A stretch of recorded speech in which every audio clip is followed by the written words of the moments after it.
Welcome to the Planet Paintball Podcast, the ultimate podcast for paintball enthusiasts. Each week, we dive into the world of paintball, bringing you stories, insights, and tips from players, coaches, and industry insiders. Sponsored by 1023 Sportswear. Looking for high-quality gear that performs as hard as you do? Check out 1023 Sportswear. And as a listener of the Planet Paintball Podcast, you can get 20% off your order with the code PLANETPaintball. Suit up, save big, and play your best. All right. I am here with Adam Vaughn from Carolina Extreme Paintball and Legendary Weapons. Good morning, Adam. What's up, man? How are you? Good. So before we hit the record button, you were telling me about the guys from Nova, how they came out to the field and tested your gun. Oh, yeah. Or tested their gun. Apparently they're local. I had no idea. Like you said, I remember seeing them in the magazines 20, 30 years ago or whatever. But yeah, they're in Greer, I think. They have a machine shop up there, make all that stuff in-house. That's kind of cool that they came out to you to test the guns, though. Yeah, I guess they said that they wanted a field where they could buy a variety of paint and have air on hand and test their different markers. Because at that time, they were testing an autococker, which has since been released. So I guess that's what they were out there shooting. Yeah, their autococker, there's something different from the standard autococker. I can't remember what it is. It's something about the valve or something. Yeah, I don't know, but they tend to do that with a lot of their products, is not really like reinventing the wheel, but coming up with new ideas that other people haven't thought about. Like on the Nova, they had a not revolving, but like an oscillating barrel that would move back and forth to feed the balls, I guess. All right. Well, you already mentioned it like 20 years ago. So when did you get into paintball and how? So I witnessed my first game when I was 10 years old. That had to be 97. My cousin and his sister's boyfriend had bought like the Talons from Walmart, the little plastic pump guns. And they were going to play behind their house. So I went back there and watched them, and they had like shop goggles on, and they're running those little 12-gram CO2s. And I was hooked after that. I was completely hooked. So I went to Walmart, started looking around. I had my eye on a Brass Eagle gun that I wanted, but my dad, he owned a business that dealt with this auto parts store a lot. He did architectural fiberglass, but they would buy their sandpaper and all their supplies, Bondo, whatever, from this guy. He sold paintball supplies in his shop. Apparently he used to play tournaments. So my dad ended up buying Tippmann Pro Light and a Brass Eagle Stingray, which I still have both of those. I kept them, but the Tippmann became mine, and he used the Stingray, and he gave them to me for my 11th birthday. We played our first game then, and then after that, I just started like building a field in the backyard and having all kinds of friends over and stuff, and it just kind of grew from there. Pretty cool. Yeah. My first gun was also a Stingray. Yeah. I think it lasted a whole game before it kaputted. So I remember seeing the Stingray 2 at Walmart with like a little 6-inch barrel, but this one had, I guess it was like the first version, and you might have seen it, but it had like a 20-something inch long barrel, and it had like sights on it. It looked like an M16 or something as well. Mm-hmm. Yeah. Yeah, mine was the Stingray 2 for sure. Yeah. But I remember seeing the longer barrel ones. Yeah. So, and then quickly moved into Spider. Yeah. So that was kind of the move back in the day, either straight to Tippmann or into Spider. Yeah, I stayed with Tippmann myself. We both got 98 Customs, me and my dad. All my friends had Spiders. But what we would do is like my cousin, he ended up getting a Spider also. And then there was a field opened up in the town that I live in, 6 Mile. It was real small. They weren't in the industry or anything. It was just somebody, I think, trying to make money off of the market or whatever. They didn't know a lot about the sport. Started a field, and then I started seeing a lot of kids from school out there. So we started talking, hanging out, and then we all became friends through paintball. And my dad started hosting games out at his place. So like me and my cousin were we were like stealing stuff from my dad's shop at his house to build our field. Like we would take drums and pallets and whatever supplies he had that he was, I guess, just storing out there. I got a cat behind me. Yeah. But we would just start building our own field. And when he saw it, he was really impressed. So he's like, tell all your buddies. And every Sunday afternoon after church, he would have a CO2 cylinder that he had rented. He had a chronograph, and he'd have a whole bunch of paint he'd sell. So we'd probably have 10 or 12 kids out there every Sunday. Wow. Yeah, so that kind of started the field in its original sort inception. of. Yeah, so like we wanted to start a 3-man team and we called around. The first place he actually called to take me to like a real paintball facility was Planet Paintball. That was where he first called, but it was further away, obviously. So we found Extreme Outdoors in Salem, which was only like 20 minutes from us on Lake Kiwi Keys. So we started playing out there, formed a team, joined some teams. My dad had a 10-man team back then, Carolina Venom. I hung their jersey right there. So we started doing it there, and I guess that guy had a lease, and maybe he wasn't happy or it was running out or he didn't have a lot of land, but they ended up partnering up, coming out to my dad's place. He had 25 acres, and they formed the field out there. And my original paintball field that I built with my cousin it was like their speedball field was built on top of our old one. So like you could still see remnants of the old one there. Oh, that's cool. So the 3-man, Dad started a 10-man, you started a 3-man. It was all his initially. We called ourselves Extreme Valor. We played for New Generation Clothing back then before they had a paintball field. We were actually the very first sponsored team from New Gen. I should have brought one of their jerseys down, but it just says like New Generation Clothing down the sleeve. We would go and get our tanks filled there. We would go and get paint. And my dad, as you probably know, he's like a really good people person. He likes to mingle. He makes friends everywhere he goes. He became friends with them, got him to sponsor our team. I mean, I was only probably 14, so I don't remember the details of the sponsorship, but once they had decided they wanted to build a field and started looking around, he was going with them and looking at the facility and helping them figure out like, yeah, this would work, or yeah, you could do this. And he helped them. I can't say he helped them decide on it, but he at least went and toured what became the New Gen paintball field with the skate park and all. And when they initially opened, it was an indoor paintball field. I don't know if you ever got to go and play that. Yeah, it was pretty wild. And then eventually it became the skate park in there. Talk about a small field too. Yeah, it was wild. And it was carpet, so you'd slide really far. Yeah. Yeah. They had a team that called themselves Adrenaline out there that would like bounce themselves off the bunkers. Yeah. So I never got to play the indoor field. On Wednesday night, it was private. It was closed, invitation only. It was like Team New Gen, Ken and XSF, and I don't know who else. But my dad took me up there one time, and it was wild, like real aggressive, just a wild atmosphere, I guess. And it was too much for him, and he's like, "You're not coming back up here during the week." So I never got to play the indoor field, but of course, we played all the outdoors because, CFOA, you had to have like 4 fields to host a tournament. So they had a whole lot of outdoor fields then. And then when I eventually played for Dark Carnival, we actually won that event out there in 2005 at New Gen. Oh, nice. With the CFOA. It was in a magazine somewhere. I couldn't find it. What's that? Had they switched to X-Ball by that point? We were playing center flag. That was 2005. Okay. So at that time, X-Ball, because, it debuted at 02 World Cup for collegiate, and I think each country had like a pro team or whatever. Yeah. And my dad, we went down and played with SC Adrenaline from Extreme Outdoors in Salem, but this was before we had our field. So we went and played 10-man with them at World Cup in 02. And the Clemson guys were down there. A lot of them played out of our field already at Extreme. So my dad got offered, they needed a coach, and they asked him. So he coached them. And that was like the trial run for X-Ball, was 02 World Cup. Yeah. So they trialed it with the collegiate teams. And then after that, it was like only the pro division, but it was invitation only. So I don't think divisional like CFOA, we didn't start playing that until, I don't know, 06 or 07 or something. Okay. Sure. Yeah, so your dad is technically one of the first X-Ball coaches, though. He would have been, yeah, the very first lineage of X-Ball coaches. Now, he didn't probably know what he was doing because nobody did. There's a picture somewhere. It used to hang in the shop, and I've seen it on some of the Clemson guys' page. But there's a picture of their whole team in their collegiate jerseys, and he's standing there with them. I thought it was pretty cool for them to debut it like that. I thought that was neat.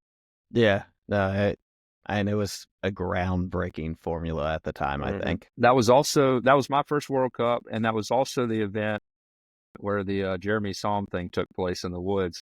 because back then, I don't know if you got to go any of those early ones, but they had it in this giant ass cow pasture, and there was netting down one side of the fields, but the other side was all wooded. So that's how that was able to happen. And what I liked about World Cup back then, or probably any of the events, there was no standardized field layout. So every sponsor, they had their trade show tent. They would try to one up the other one and make it bigger and better, but their field would reflect their tent. Like the JT had the pyramid.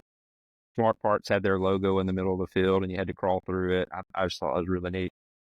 Yeah, I kind of miss having to go to events and Walk all the fields. walking all the fields and then playing them. And there'd always be a field that you were really good at, and then one that you didn't want to play. Figure out. Yep. It was a fun experience because like you're out there walking the field, and all the other pro teams, the actual pro teams, I mean, they're out there walking it too, because everybody had to. It was a blind layout for everybody. So I remember being on the JT field, and you have like Bob Long's, I guess he called his team Bob Long's Ironman at that time. They're out there walking, and Avalanche's over here. So it was a neat experience for sure. And then also the start box was like a pop-up tent back then, and it had a tarp in front of it. You all had to start in there. When the buzzer, you would come out. I thought that was different. Yeah, that's I've seen them do that at a couple of the ICPLs. Yeah, it's probably a 10-man thing. It's a nice little like throwback. Mm-hmm. So we played 10-man that year with SC Adrenaline. That was 1 or 02. I think it was 02. And then he decided he was going to, like I mentioned earlier, he's decided he was going to start his own team, because we had been doing 3-man, but there's only so far you can go with that. So he wanted to start a team. 10-man was huge. So we did tryouts, and we started a 10-man team, and we probably had, 12 guys on the roster. But when X-Ball dropped, I guess no one cared about 10-man anymore. So it started being 5-man center flag at the divisional level, and then X-Ball, 10-man died off. So we never got to play an event as 10-man. We just did CFOA 5-man. Gotcha. So back then the CFOA was huge though.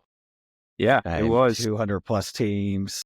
My dad always tells people about it. He said that he says 70 teams, but there probably were 200 at some of them. But he remembers like having to play with the lights because they'd run out of daylight. Mm-hmm. Or what everybody talks about. My dad mentions it all the time, and Eddie on my team from Dark Carnival, Eddie Monday, he always talks about the Ice Bowl, which was I think it was 03, first event, February at China Grove, but it was snowing. Did you play that one? I did. Yeah, it was wild. That was wild. Yeah, that, and then I feel like the same, I think it was 03, the first time they went down to Adventure Beach in Myrtle Beach. That was a fun event. That was huge. That. Was. And National Paintball brought their trailer and all, had a whole trade set up. Yeah, that was fun. I played, I don't know if it was that year or the next year, but they did on the day that I think it was the day before the rookie division played, or it might have been in conjunction with, but they did a Top Gun. It was open, and I played that Top Gun. But I was down there with our rookie team, and they were all ready to go to the beach, and they're just waiting on me, and it was so hot. And I was like, you know what? I would much rather be on the beach than this. So I just went out there and didn't care. Wasn't really trying. About halfway through, it was so dang hot. So we just went to the beach instead. Man, I'll blame you. It was hot. We were all most of the team was under 18 at the time. And we had, the old guy on the team was like 24. Yeah. And he was married. So he got a hotel room with his wife. And then the rest of us crammed into one hotel room for that event. Yeah, those were fun. So was there ever, did you take a break or yeah, where are we at in the... I took a few breaks, mainly because of the military, but so my dad's team lasted from about the off season of 02, middle of 04. He had some young guys on the team that I guess wanted to do their own thing. He was like real structured. We would have like team meetings in his basement. Everybody paid dues. He had like rules and stuff that you had to meet. I guess these young guys were kind of just doing their own thing, whatever. It pissed him off. And the way my dad is like, all right, I don't care. We put all this time into it, but I'm done. It's whatever. So it was actually I want to say it was at that beach tournament. They pissed him off the day before we played. And I don't even think my team played. Maybe we left after. I don't know, but that was like the last event for his team. Okay. So after that, he was friends with Ken because, Ken worked for XSF, shot for paintball, and he was our rep. So Ken bought the Alamo, like we talked about earlier. That was the big field in Duncan, South Carolina, before PBC was around here. He bought the Alamo. It became Upstate Paintball. I have his jersey here, and my dad got me a tryout with him for Dark Carnival. He was putting Dark Carnival back together. They already had XSF playing, I think they're playing Amateur A or B or whatever. So Dark Carnival was going to be a division under them. I think we were playing D3, which was called novice or amateur back then. But on my PB leagues, it says D3. I can't remember. So he got me a tryout with them in 04 off season, and I played with them half of the 2005 season.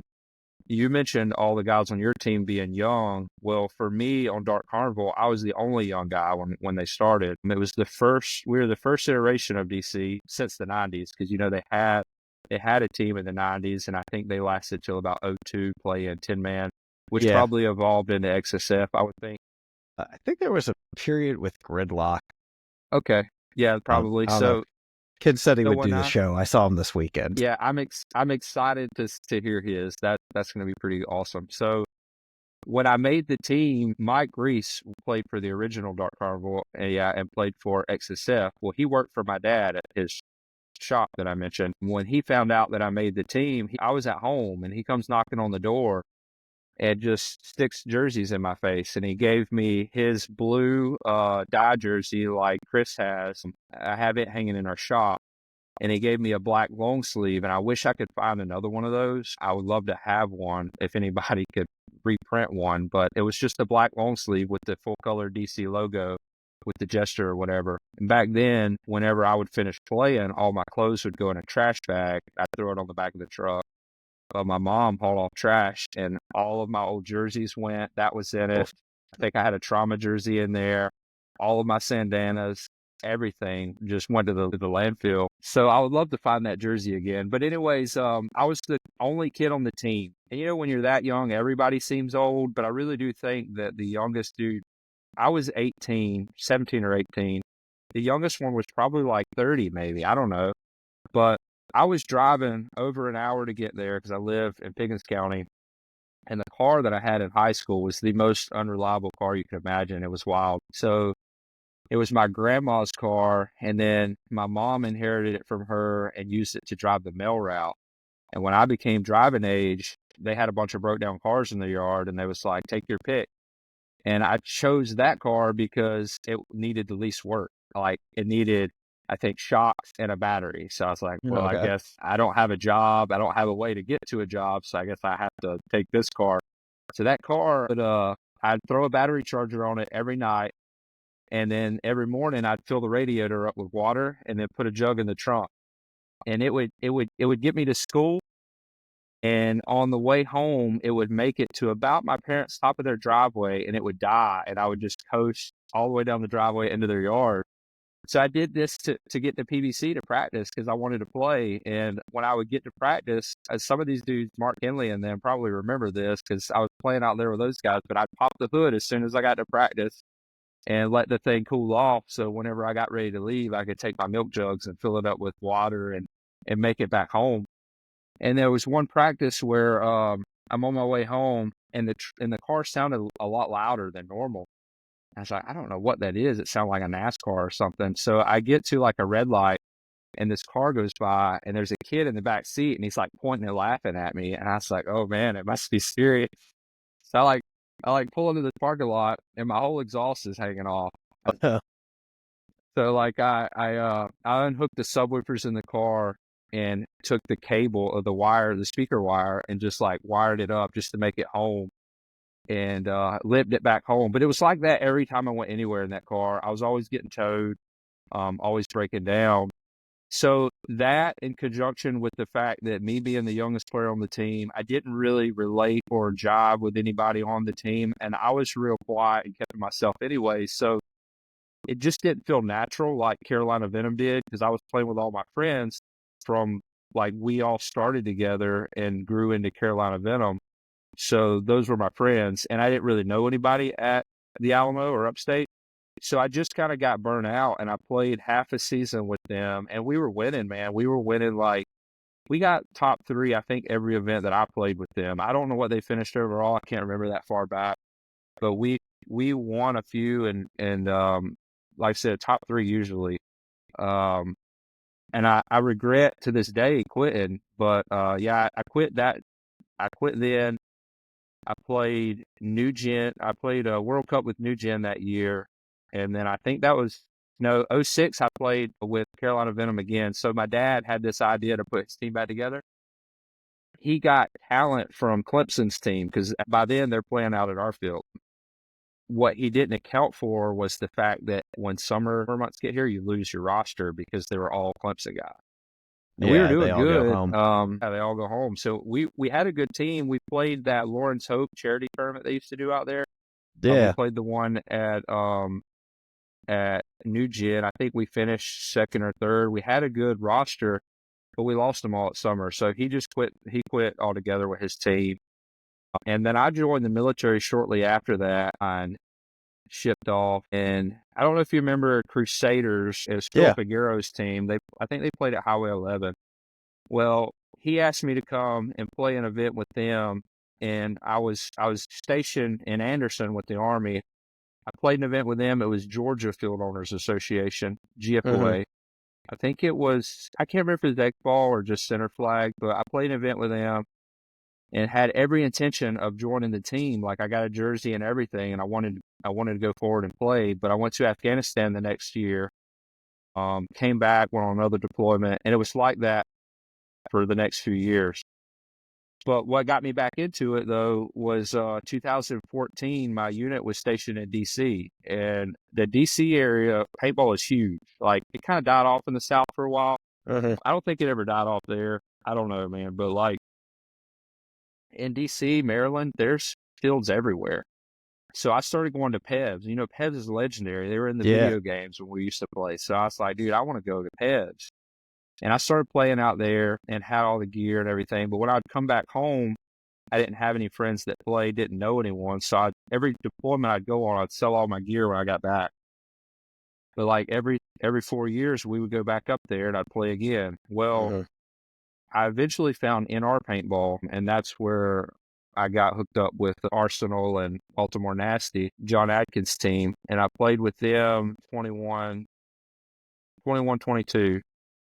And then started my own, been doing that ever since. So did you do the nationals with Nasty or just the local league? I couldn't because I was on a deployment with the Army. I was stationed up there, and I was usually off on weekends, or I would trade shifts with somebody. And we wasn't allowed to have cars because we live on base, and we were like some kind of quick reaction thing. So we had government vehicles, and I was always having to beg, plead, borrow a government vehicle. And I love Maryland paintball because everybody took it so serious. I mean, they had 2 fields. There's a pro field and then divisional field, and they would invite pro teams up. I mean, of course, Revo's always there. But even on the divisional field, we would have, we probably had 8 or 10 teams out there rolling every Sunday. Oh, wow. It That's a was lot. wild. Yeah, it was crazy. Now, we didn't play on, like I said, the pro field. It was private. They did their own thing. The divisional field, we always had teams out there to play with. So we practiced every single Sunday. And it wasn't like mandatory. I think they did 2 mandatories like most teams do, but everybody was so committed. So when I came back, I kind of had that same mentality, but I realized like people in the Southeast, I don't think it's that same level. They don't have that same level of commitment. I don't know. I just had to change the speed a little bit, Mm-hmm. the tempo. But yeah, so when I got back home though, I met Josh Martin from he had Nomads at the time out of Fort Bragg, and I was playing with a team that I'd helped get back into the sport. They called me up because we used to play together back in the day with Venom, and they needed gear, and I still had a bunch of old gear. I wasn't playing at the time. This is like 2020, 2019. So I sold them a bunch of gear, and they eventually convinced me to come on and play with them. And we played CPSL before the CPXL Okay. at like Fayetteville and Rock Hill. We played We played that series for like half a season, and I bounced and went over to Nomads because those guys weren't taking it serious, and Nomads was. So me and Josh met out at URPL and became friends, and I went over to them, and me and him formed Weapons together once he got out of the Army. Okay. Yeah, I didn't. I had assumed you and Josh had known each other like since kids, I just tell because you're in the everybody, same area. I tell everybody he's my brother. He's actually a lot younger than me. He's probably 7 or 8 years younger than me, but Josh is a leader and everybody loves him. So he has a lot of friends, makes a lot of friends. But when we played with Nomads, he started that team when he was in the Army and he got out. So now it's 6 hours away to go to Fayetteville. And me and him, we would meet at his house or my house. And at 4:30 in the morning, we would meet, and one of us would drive on the way. We would go, and we'd be there ready to go, guns up at 10. We'd roll with the team until they finished. Everybody went out to eat together, and then whoever didn't drive up would drive back, and we did that all the time. A long drive, a lot of dedication. It was, and that's why I was saying, like, I want to keep growing my organization to where I find that dedication. And I'm not knocking anybody because everybody has family commitments, job commitments, money. I mean, myself, finances is hard with paintball. Like, I'm always selling gear just to play. So, but I do hope to find that level of commitment to where wherever your family is or your home is, where that team is that treats you like you're supposed to be there, that you'll do whatever it takes to get there. Because that's what we did. We drove, like I said, 5.5, 6 hours. And then eventually we started all meeting up at Palmetto Hills because Palmetto Hills has a really nice facility and they had the best grass around. So Nomads would drive there and then me and Josh would drive up and we would meet there and roll with whatever teams they had out in the Rock Hill area. Nice. Yeah. But it was actually great. it was actually by chance that I even met Josh though. It's wild how that happened. And like we became really good friends.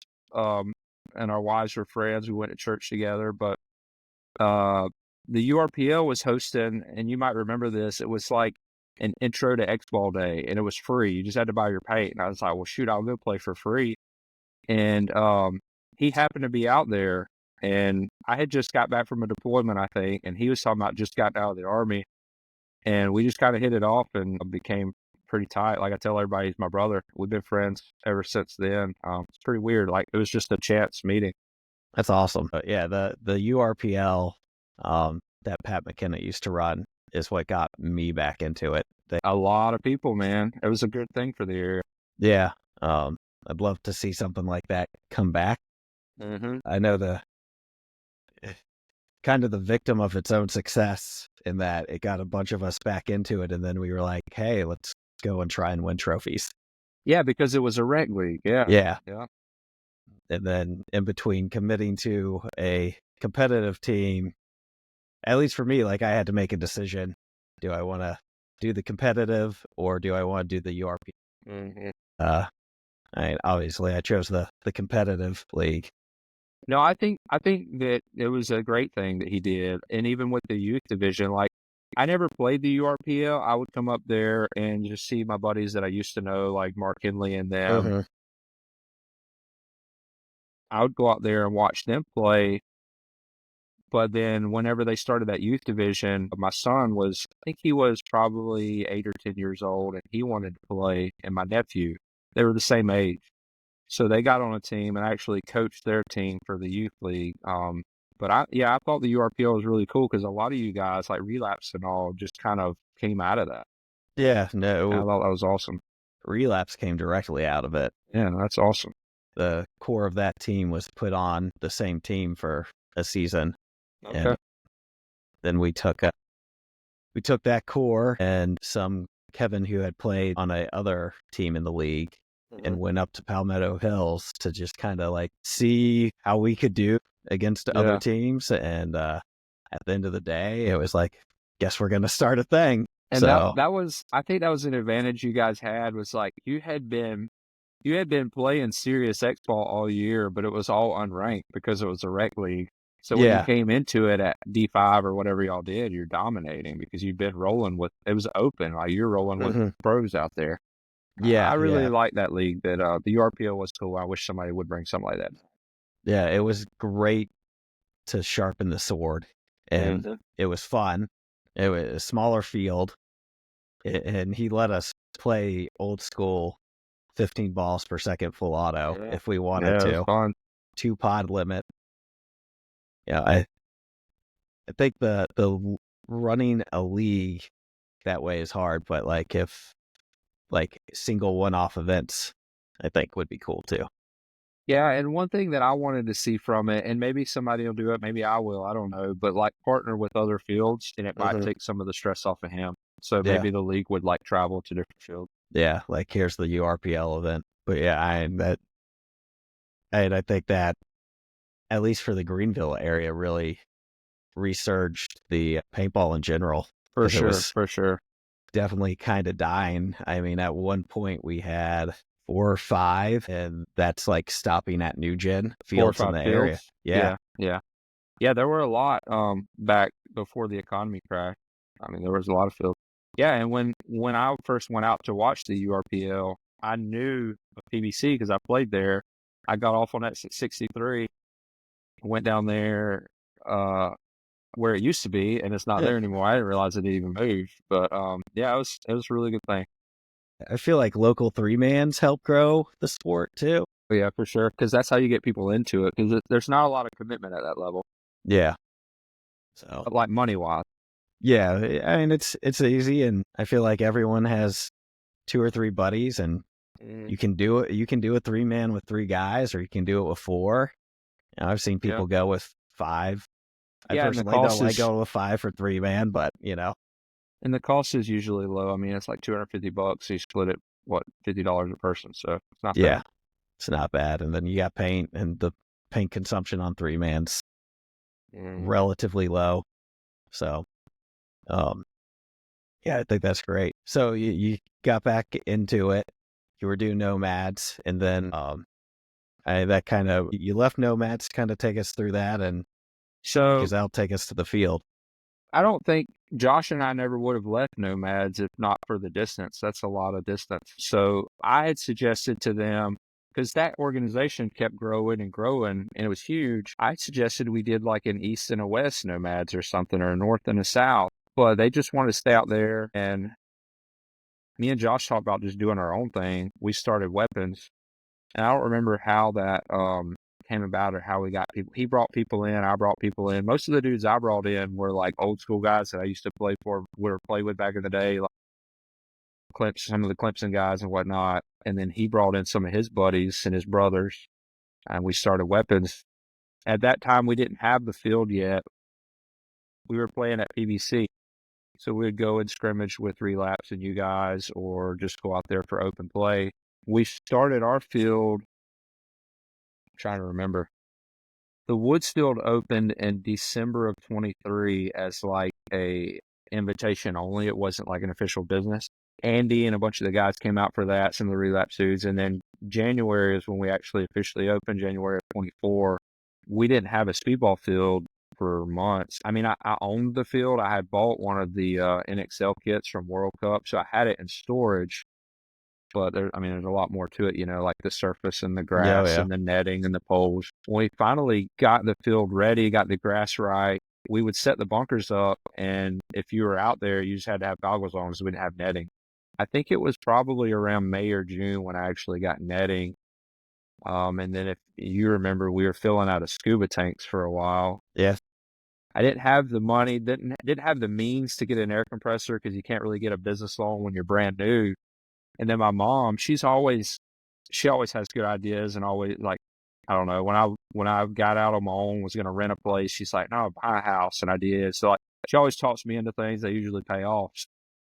She was like, why can't you find an air compressor that you can make payments on? And I was like, that's not a thing. I don't believe that's a thing. So I looked it up, and sure enough, there's a place in Alabama, and I don't know who told me about them. Prestair Partners, I think, but they do lease programs. So they bring in Bauer air compressors, completely refurbish them, give you a warranty. I mean, this is $50,000-$60,000 air compressors, and they lease them. So you just make monthly payments. And I didn't want to pay the freight, so I drove to Alabama and picked the thing up and brought it back. And I plumbed it all myself and hooked it all up, but saved a lot of money that way. I'm able to make payments on it, so it beats the scuba tanks for sure.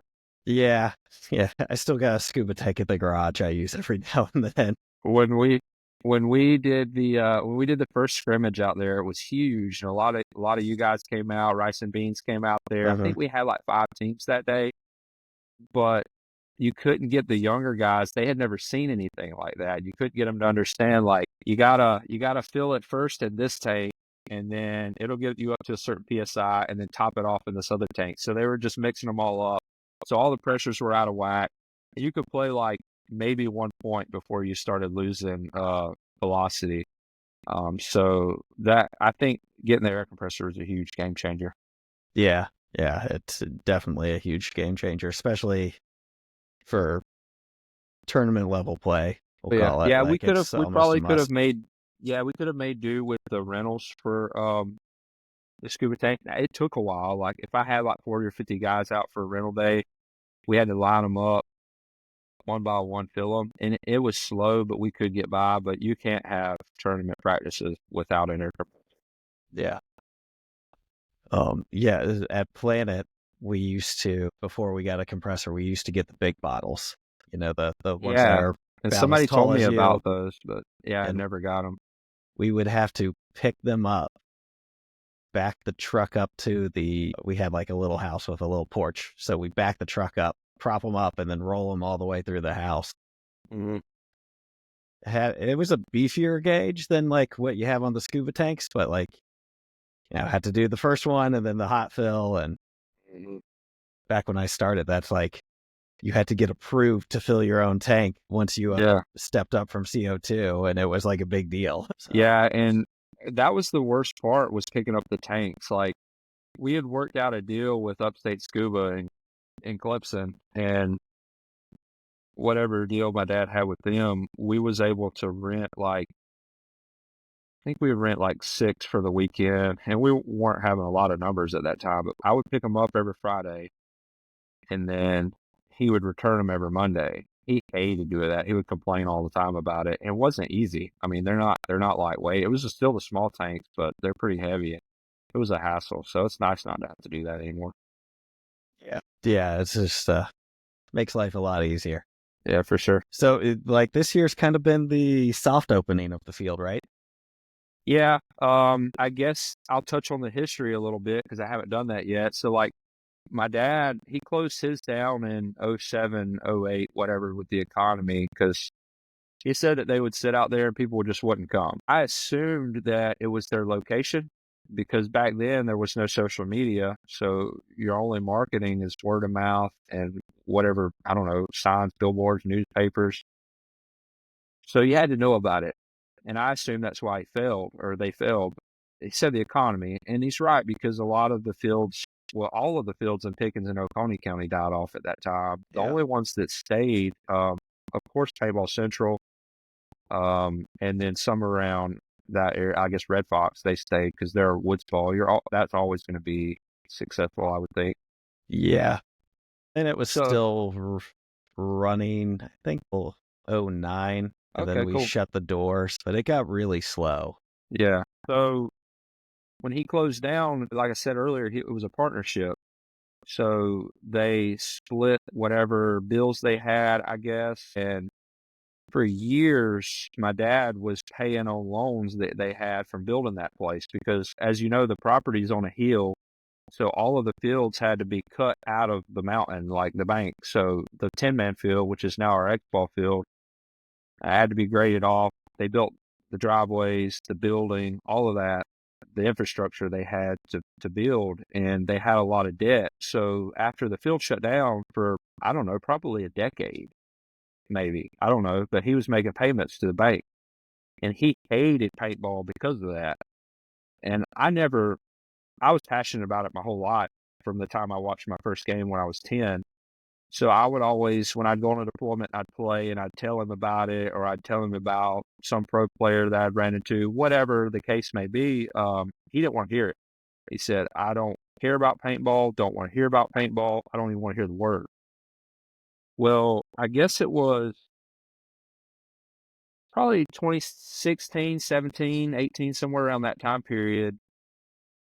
My nephew was wanting to get into it, and my dad gave him the big castle they had on the field. He said, "That's yours. You can play in it, whatever." They were going to start like having little games out there with just friends and family. Me and my wife had been wanting to start a field already. I couldn't afford the land. Like in my head, the perfect location would be like right by the highway. I wanted something you could see the airball field from the interstate, and I couldn't afford land like that, much less anywhere. And all of his stuff was there already. It just had to be repurposed and refurbished. So by the time my nephew's into paintball, my dad's like a little more open to it because that's his grandson and he would do anything for him. So they started playing again. I think they both had equipment. So I just kind of eased the idea, and he had already offered to let me like run drills and stuff out there. So I was like, well, why don't we just, instead of y'all just having these like private games, why don't we open it up to the public and have like real actual games? So that's when we did that December game. I called it the Legends Reunion, and my goal was to try and get like a lot of old school guys that we used to play with back in the day. But Andy and some of the other relapse guys came out to that. I think Chance was there, Andrew, I believe. But so that was pretty successful. And yeah, it was like a soft opening, I guess. And then this year, we've been working with some marketing companies, and they've all suggested we do a grand opening. And my dad's like, yeah, it doesn't have to be your first day. You can do it a year later. So our grand opening is March. I think it's 25th, 26th, something like that. I don't know. But the goal is to like get the news involved, have food trucks and stuff out there. Probably do like a Top Gun or something. I don't know. But yeah, that'll be the actual official grand opening. Nice. Well, that'll be fun. Depending, I'm gonna try and make it out. We'll see. The wife's birthday, Yeah, I hope you so can. it is right Yeah, around then. So, I don't remember the exact date, but probably around the same time. but if not, I'll come out when I'm up there or Yeah, down for there, sure. I guess, for Always me. glad But to have you. yeah, so I was gonna wear your shirt, but I wore it for Josh, and Yeah. I got one of the white ones, and it reflects too much, so I just look like I'm Yeah, glowing on this thing. I have one of the white ones too, and I was wearing it a lot to set up the field and also reffing, so I can't get the stains out. And I was Yeah. gonna go this morning and get a new one or like a hoodie, but I didn't have time. So I'm wearing a Newfound Glory shirt. Oh, Yeah. there we go. What else? So I guess you probably saw we're partnering with the C3XL now, so that's exciting for us this year. Yeah, that's really exciting. So you're gonna be hosting 2 events? 2 events. Last season, I had, of course, played at Palmetto Hills with Nomads, but I didn't know Tyler. I think it's like 2 owners. There's a guy named Pete. I knew of him, um, but I didn't know Tyler.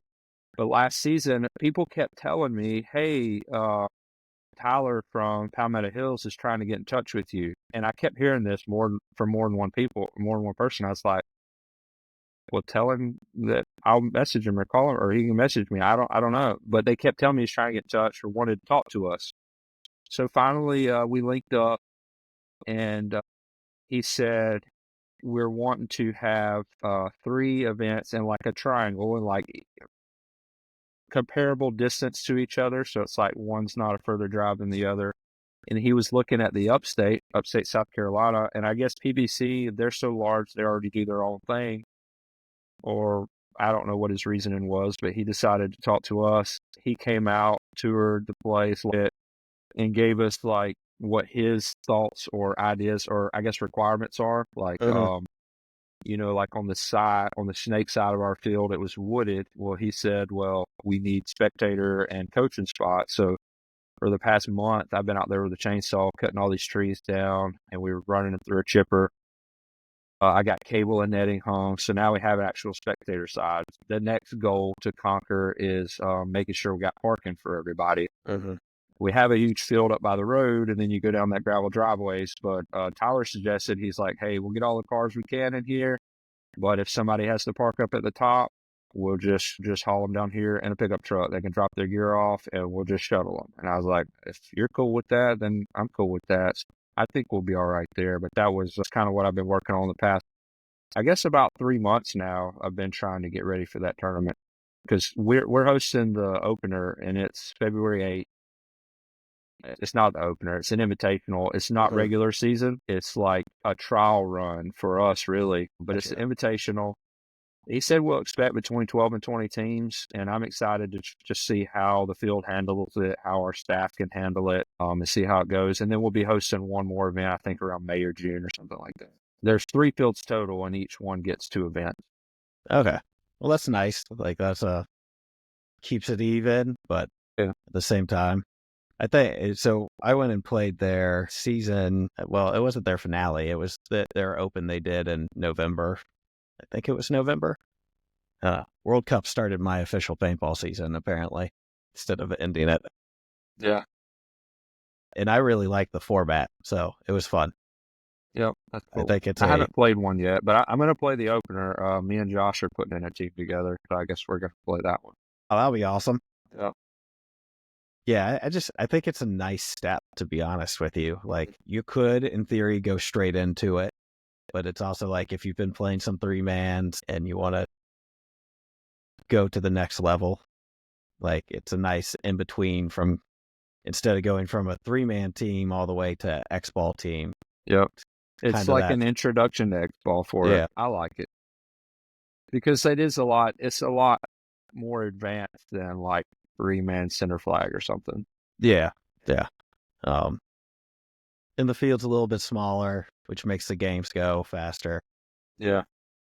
But yeah, that's exciting, man. So you have that one in February. When's the next one you host? I think it's May or June. It'll be a regular season one. We wanted one in the middle of the year. We're kind of worried about the weather because we don't want it to affect the turnout. We got to buy a whole lot of paint for this, and we don't want to be stuck with the paints. We kind of wanted, instead of like the 2 at the beginning, we wanted to like do one in the middle of the year sometime to see how that goes. So I think it's May or June, somewhere around there. I'd have to look to be sure. Oh, come and rent a house and stay in the community. Go to the lake the day after. Yeah, it'll be fun. Make it a trip. Yeah, you should. It'll be fun. I got a couple guys coming down from Baltimore when I used to play up there with Arsenal. They're going to come down and roll with us too. So I didn't realize you had played with Arsenal too. Yeah. So when I was stationed up there in 21, previously I would go and just play pickup ball every time. Because like I said, I'd go every 4 years. I'd be stationed up there. And that's my hobby when I'm in D.C. You get a lot of time off. Everybody goes and does their thing. That's what I do. I wanted to actually join a team and compete this time. So I messaged John Atkins. I was already friends with him. I had met him every time I go up there before and talked to him because by then he knew that I wanted to start a field and he had given me a lot of advice and insight. So I hit him up and I was like, hey, dude, I know you got Arsenal. Is there any divisional? Because they were playing semi-pro. And I said, is there any divisional? Because I played D4. And he's like, well, talk to this guy. And I played for their D5 line. And then we finished that season out and they advanced to D4. Okay. We were Arsenal in 21. And then the owner of that name took it back. And now I know that he probably took it back to do the Revo thing that he just did because we became Baltimore Nasty after that, which was John Atkins' team. Yeah. Gotcha. So we were Arsenal and then Nasty, which they were Nasty previously. And Nasty's a really old team, been around a long time. Yeah. So they were only Arsenal for, I think, 1 or 2 seasons. Gotcha. Still a historic franchise to kind of play with. It is. I was super thankful to have been with them. It was an honor. It was pretty cool. And I didn't even realize we're almost at an hour. This is awesome. It's fun, man. It's fun. I enjoy it. I love telling the stories, dude. There's so much of it, and I'm glad you're doing this, bringing people into it. I'm really excited for Ken's because Ken meant a lot to me. He was a mentor. I mean, he's a mentor to a lot of people and gave me an opportunity, and I'm excited to see his show. Yeah, it's going to be a good one. So I'm glad he said he would do it. Yeah, we just gotta nail down the time. It's been really fun doing these. Yeah, and it's just been really cool. because I'm more of a introvert, so I don't get to Yeah, talk to a same. lot of people. Yeah. You know, like unless you are on my team per se, I'm not great about getting to know people at the events and stuff. Kind of like you, I feel like back in like the early 2000s, 1999, 98 is when I started playing. Like it was very tribal still. Yeah, Like you kind of picked your field and then you worked up into the field's that's true. teams, and it was kind of like everyone else can go kick rocks. Yeah, and that's how I was. I never knew anybody back then, and I regret it now because, Yeah. like when I go and get tattoos with Conley, Josh Conley, he knows everybody, and he was not an introvert and would No. talk to everybody and got to know everybody. And like me now, if I don't know you, I'm not going to go out of my way to get to know you. But paintball brings us together, Yeah. and I've met since I've been doing this again as an adult. I've met and made friends all over the country because of this. Really close friends, like Fort Bragg. I mean, we got all those Nomads dudes, and then Baltimore. It's pretty awesome to get to know people, and like you said, it's not tribal now. I mean, everybody, you got friends all over in the community.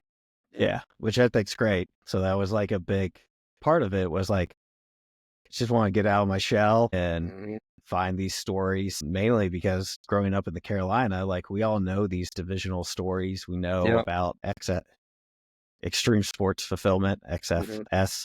We know the gridlock story, and like there's hints of it nationally, but Yeah. like no one knows the full stories about those I'm teams. glad you're documenting it. Yeah, So it's really cool to document because everybody has a piece of the story, and when you throw them all together, and like for years, I thought that I remembered everything. Like I knew which jerseys came out which year, which marker mhm. was came out what year. But now, I mean, I'm almost 40 years old, and I can't keep up with the details anymore. So it's awesome to document everybody's piece of the story and try and bring them together. I think that's really cool. Yeah, it's been fun. Also like following the new teams that are still doing it.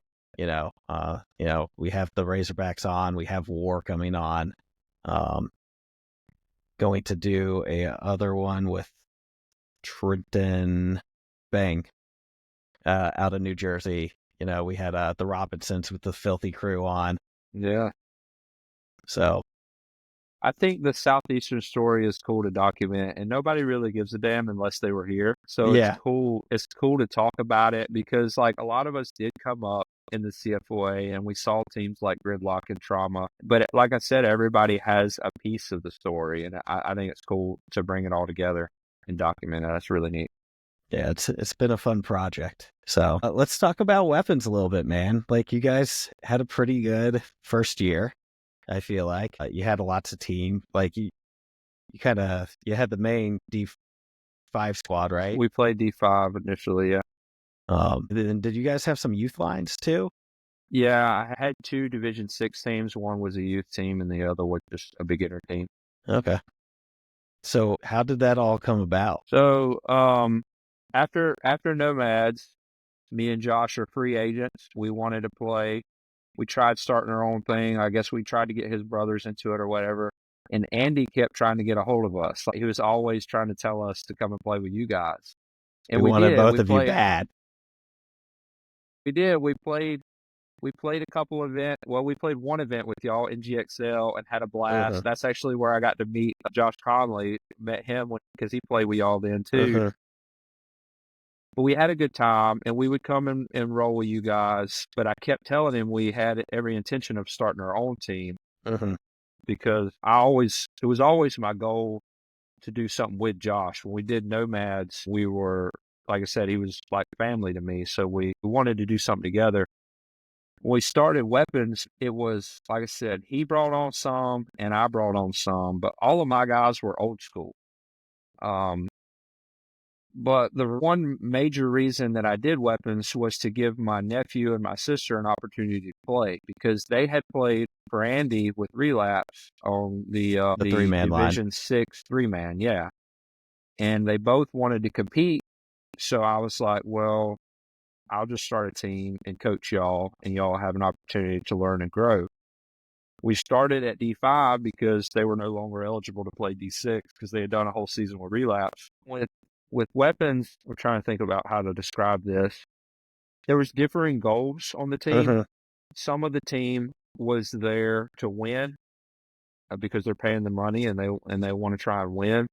Others on the team were like, hey, this is our first year. We can't go out there and expect to win every tournament. Let's focus on teaching and building and growing the camp. Uh-huh. My biggest struggle was trying to please everybody and keep everybody happy. Yeah, So, that's really hard to do. and it killed me. I went through roster changes like crazy all season because after the first event, our weaker players, they rode the bench a lot and they were mad because at that time we were paying dues. And they didn't like having to pay dues and not get to play. But I'm like, hey, this is not 3-man where you're going out there and playing every point. This is X ball. X ball, you have to look at the goal of the team. So whatever the team's goal is, you're there to help them achieve that goal. So like, if you're not playing and you got to fill pods, well, somebody's got to do it. So you're going to fill pods. And I think people went out there with the expectation to get to play more. Mm-hmm. And me and Josh, neither one look at it like that. If I'm having a crappy day and he'll say the same thing, well, put me on the bench or I'll fill pods and I won't complain about it because I'm there to help the team win and achieve their goals. I don't care about playing. I just want to go out there and have a successful team and grow it. So I had a split after the first event. Some people weren't happy that they didn't get more playing time. Some people weren't happy that some of the weaker players did get more playing time. And I was just trying to keep everyone happy. So I would give these weaker players some experience at the tournament, but then you got some saying, well, no, they should get their experience at practice, not at the event. Mm-hmm. I don't know. So we had a split. So after the first event, I'm left with basically my family. It was because my dad, my sister, my nephew, and my sister's husband, they all play for Relapse. Mm-hmm. I had them, and then I had my old Clemson guys. So we did trial. And I didn't have a field at that time. We were just running drills, and it was in the mud. We didn't have grass. But we had 12 people show up to the tryouts, and I took them all because I was like, I don't care if I have to put in multiple lines. I'm trying to grow something. Out of 12, they might not all stay, so I took every one of them. So when our next event came along, we put in 2 D6 teams, 3-man, so I think there was like 4 or 5 on each roster. And we put in 1 or 2 D5s. And it was like that the next few events. I'd put in 2 D5 lines and I'd have whatever I had in D6. I didn't really care as much about D6. I'm getting them experience is all. That was my only goal. I didn't care what they did. But at the end of the season, we finished with our core minus the ones that left. And I think we finished 4th or 5th overall. So I was happy with that for Division 5, a brand new team. A lot of the guys were previously experienced with like D3, but I mean, they hadn't played in 20 years. Yeah. So we had a mixture of that and some brand new talent. But when Josh and them left, of course, they created ICE, and then they're kind of like our sister team. So we always just scrimmage with them. Yeah. So we did one with Josh. When was it? Saturday, Yesterday, I guess. Yeah, Okay. it was Saturday. It's Saturday. So, and I told him the same thing. Like, it's really hard to have a team where you have 2 separate goals of getting experience and then winning. And there's nothing wrong with each of those goals, but it's hard for them to coexist. What I learned, that's what I learned through this is like the reason I started a team of my own is because I'd been on other teams since I came back that there were things I didn't like about how they were managed. So I was like, well, I know, me and Josh both know how an X-ball team should be managed. Sorry, I'm getting cold. I'm going to put the shirt on. I'm in the basement. So we know what a team's supposed to be managed like, and I know what is not acceptable. Like, to me, what's not acceptable is if guns up is at 10 and you come rolling in at 10, or you don't show up and don't let nobody know. So when I played for Arsenal and Nasty, I had no real voice on like, hey, I think it should be this way or that way, because I'm the new guy, I'm the guest. I mean, I was the only dude from South Carolina. They were all. So I just sat back and just played my game and worried about myself.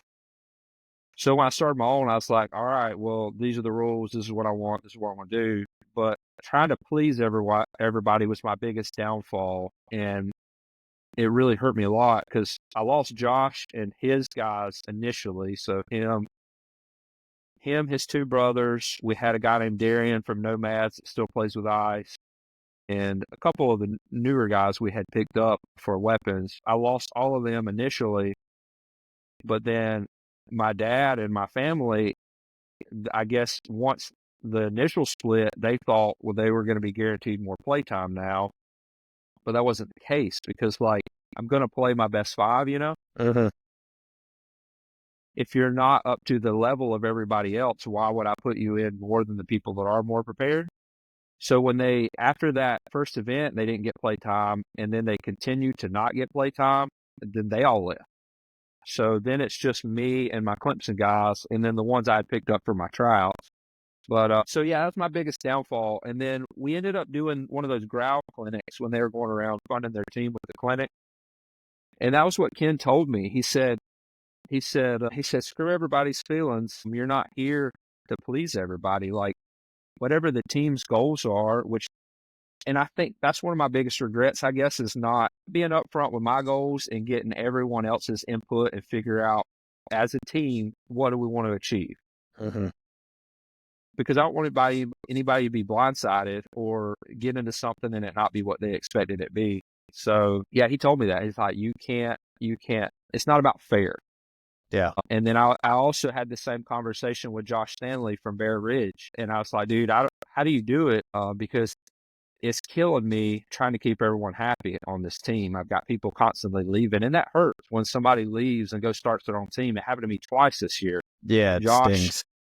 Josh left and went and started his own, and me and him, I mean, we weren't even really on speaking terms for a while, but we're cool now. I said he's my brother, but then my dad, he left, and they went and started their own team because they weren't happy. So that stuff hurts. But I talked to Josh Stanley too, and he's like, look, dude, I take 10 to a tournament, and I take my best 10, and everybody else, they just have to get over it. Like, I'm going to take whoever is the most ready and most prepared. And when we was doing this, I had people arguing, saying, no, we're not going to take 10 because I want more playing time. Let's only take 7. And I was like, dude, I don't want to play in July fall with 7 people. And the July event, we sent 2 to the ER because they're like, my sister, she had to go and get IVs, got admitted to the hospital. Or another dude, he was going to go to the hospital, but didn't. But so that's why you want to take 10. So you have a fresh line. But so yeah, me trying to please everyone was my downfall. And then I took that advice from Ken and Josh Stanley. And now I just present. And I've got a manager, you probably know Dawson on my team, but he helps me manage the team. And between me and him, and we'll take everybody's input and their opinions, but we'll come up with a plan. And we're like, hey, this is the plan for this season. This is the goal. If we think that we need to take 10 to a tournament, we're taking 10 to a tournament. And I'm sorry if you're not getting enough play time, but the goal is bigger than you getting to play. Like, if you want to play, go play in a 3-man or something. But the goals are much bigger than just you. Yeah. So that's what I learned. The biggest thing I learned was you cannot please everyone. Well, I'm glad you shared that on this, just because, like, I know it's a hard thing to share because it sucks having people leave and split off, do their own thing. But, like, it's also, like, a valuable lesson to learn. And I think a lot of teams go through that, and it's hard when you start something with your buddies and it doesn't work out for whatever reason, Yeah, and I never expected that to happen because, like, dude, on Nomads, me and him were so tight, and we would ride together, and I never expected to have a split. But like you said, it's just differing goals is all it is. And like you said, there's nothing wrong with that. It's just it can't work together. I mean, it can't coexist. And my goal, I know his is to get trophies, and they did that in NDXL, and they'll do it this year. But my goal, I'm trying to build something with longevity in mind, and I want to grow my camp as large as I can, and I'll play as many divisions as I can. Because if I got, at one time, I think I had like 24 dudes on my roster, and if I got that many, some of them are going to flake out, but I can eventually build a solid core and just continue to grow that core and just add people around it. Yeah. Like during this off season, we added, I think we added 2 or 3, and we already had our solid core from last season. We Mhm. lost a couple and we added a couple. So that's my goal, is just to build something with longevity. I'm not going to like fool myself into saying, oh, we're going to go out here and win this tournament if we're a brand new team, or we're going to go out there and win the season. I mean, that's a cool goal, but it's not realistic to me. I'm just trying to build a solid foundation is all. Well, I heard a stat probably a couple years ago now that really put tournament paintball into perspective for me. And it came from the guy who runs PB leagues, and that it's 20% of players that enter a tournament. Out of all the players that have entered any tournament, only 20% of them will win in their career. Yeah. And then you figure a lot of those teams, like you see teams that eat divisionally and pro, go on runs. So like winning, it's very hard, period. Yeah. And knowing that is, honestly, it helped me. It was like, okay, all I can do is my work. And once, my guys are working, hopefully it all comes together, but just focus on your work. That's a goal of mine too. I mean, obviously I want a podium. I haven't been on a winning team since probably Dark Carnival. Mm-hmm. I've always been on like a middle of the road team. We'll advance out of the prelims and then just kind of die off after that. But to be on one of those winning teams, it takes consistency, but not by you. Everybody has to be putting in the same effort. Like if you got dudes that can't make practice, or they want to dip out at lunchtime, or their mind is somewhere else, you're not going to be on a winning team, because everybody has to have that same goal, that same mindset. Yeah. So until I reach that, until I can get players that are dedicated, and I tell my guys, I want to grow the team to the point where I'm not scheduling practices. Yeah, I'll do the 2 mandatories, but like I want people to come to the field and put in the work, because they know it'll make them better and they need to do that. I don't like being the guy that's like, all right, next Sunday, be here ready to shoot at 10 o'clock, because I shouldn't have to say that. And it's my goal to build the camp to where I can just step back and it'll just run. Mm-hmm. So you're to borrow an Army term, kind of doing what the Green Berets aim to do, by, with, and through the people around you. Yeah. I mean, you can't win it by yourself, and it takes everybody to be committed. And if you've got people that, like, I have people on my team right now, not as much as I did last year, but I have people that are just hanging out because they want to be here and play with their friends, which is fine. But we're moving up to D4 this year. It's a lot different than D5. And Mm-hmm. if you're not committed, if your commitment level doesn't match everybody else's commitment level, I need you to say that. I need you to let me know, hey, I'm going to have to take a step back, because I can't use you. I can't win with that. Like everybody has to be on the same page. Yeah. Or, I've had guys like that on time before, and you got to have the hard conversation like, hey, you're more than welcome to come and hang out, but no tournament time. Like, reps are going to be limited. Unless you go out there and stunt, the proof's kind of in the pudding in that one. Like, if you go out there and get it, obviously you're going to keep getting turns. But if you aren't showing up to practice, or you're only making the one day or whatever it is, that you aren't going to be on the starting 5 then.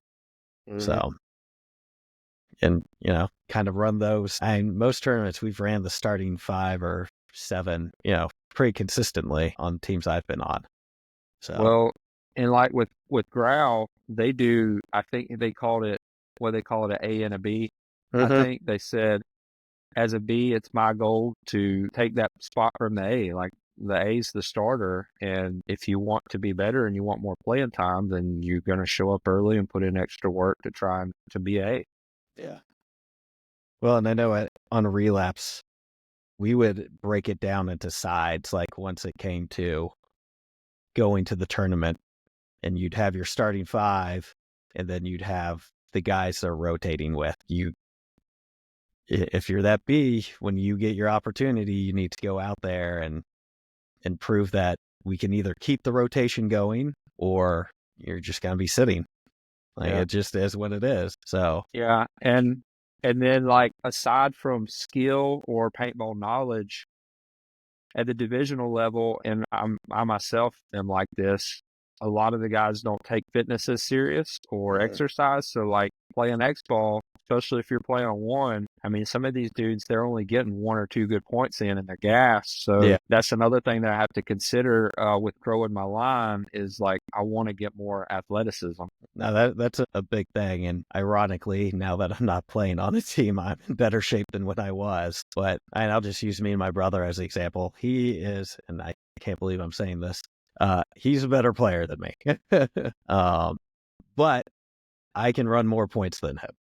Yeah. So, I know if I'm playing his B, like I'm going to get my opportunity and I just need to stunt. When I get out there, then we can keep it going. There you go. And that's my goal is I want to get back in shape. When I started weapons, I was in really good shape. I was coming off a deployment. When you're on deployments, you work out a lot. I've been going through a divorce separation for almost 2 years now. I finally have the mental bravery to actually file, but it really put me back a lot. Even in the fitness side of it, I just got real depressed, stopped going to the gym at all. So that's one goal of mine is to get back in it and get fit where I can run more than 1 or 2 points without getting gapped. Because I always end up playing the one, and I'm damn 30. I'm about to be 38 years old, and I always get stuck playing up front. Like we have a dedicated snake player, which he hates me in the dedicated snake player, but he's the young guy on the team. So until I get some more, he's the snake player.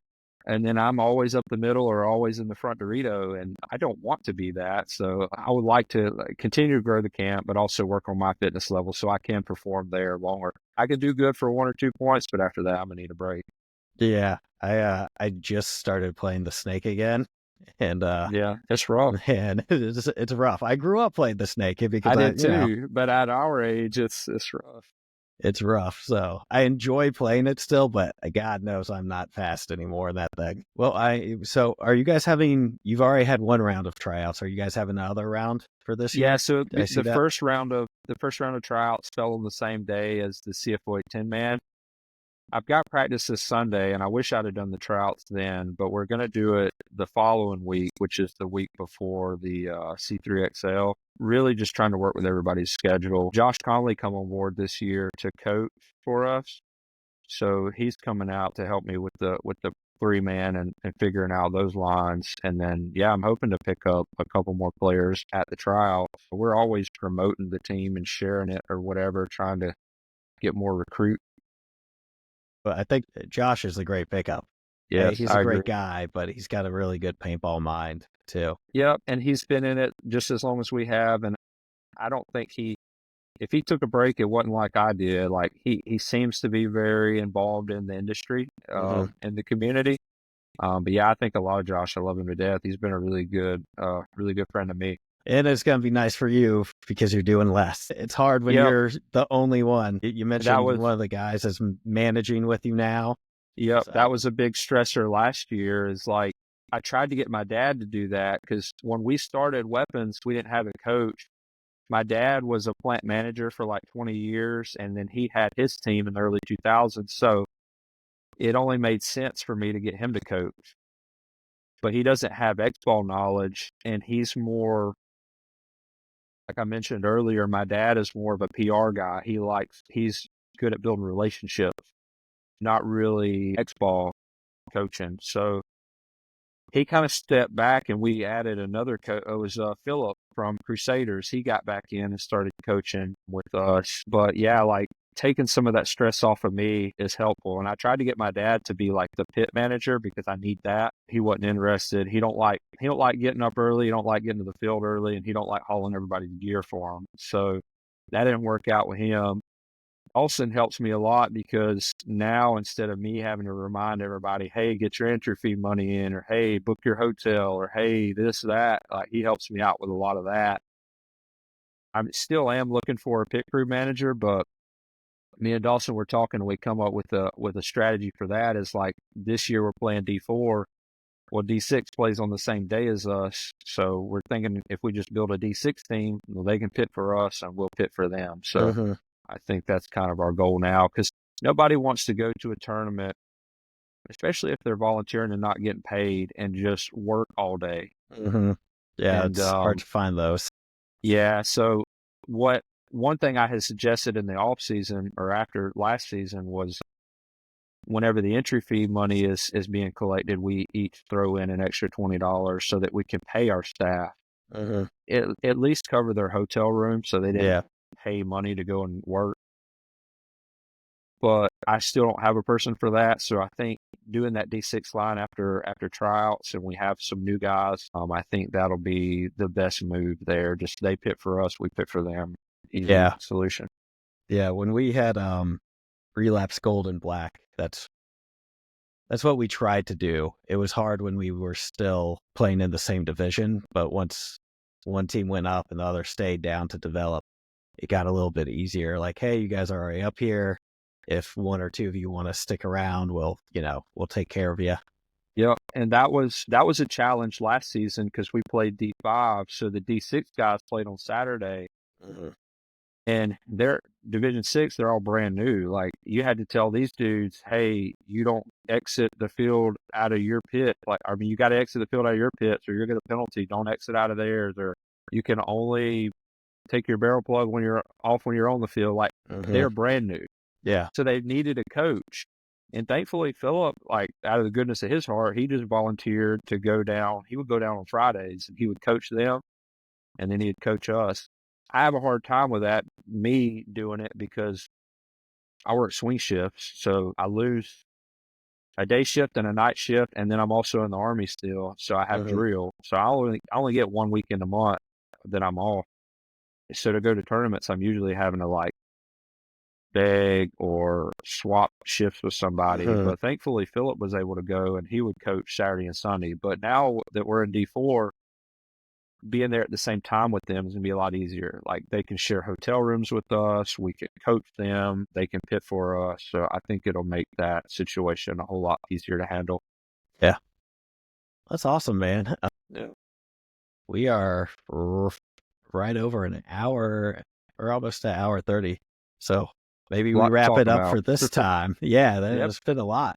Uh, oh, shout out the field one more time.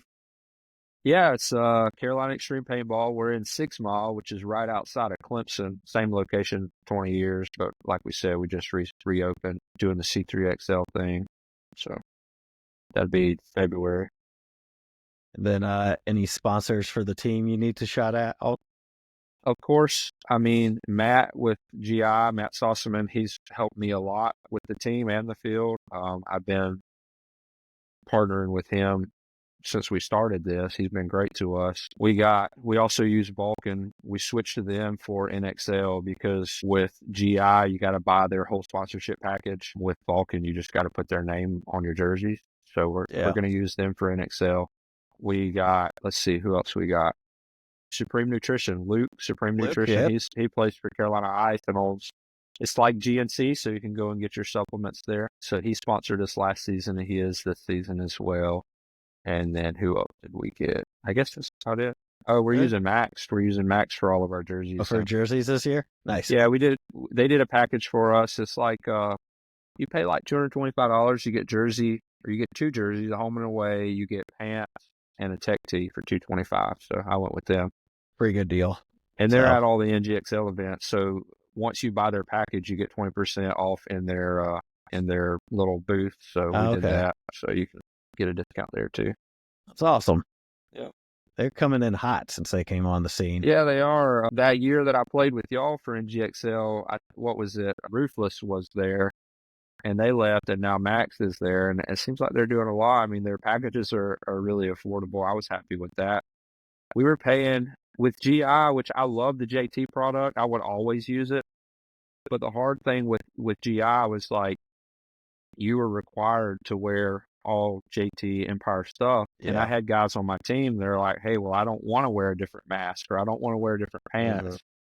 And I was like, well, sorry. But the GI package was $400 and then they went up to 5. And I know they offer more now, but Mhm. with Mac, 25, and there's no requirement. I mean, these dudes Yeah. can wear whatever they want. So that's why I switched to Max and Vulcan. But I still use GI a lot too. I mean, like I said, I would only use JT and Empire, and then we use them for all the paint at the field. Mhm. Yeah, it's I just think those types of packages are hard for lower divisional teams It / is. regional teams. Like it's a lot of money. Um, and if you got a lot of old guys on the team that've been around for a while or coming back into the sport, they want to use their stuff that they've Yep. had.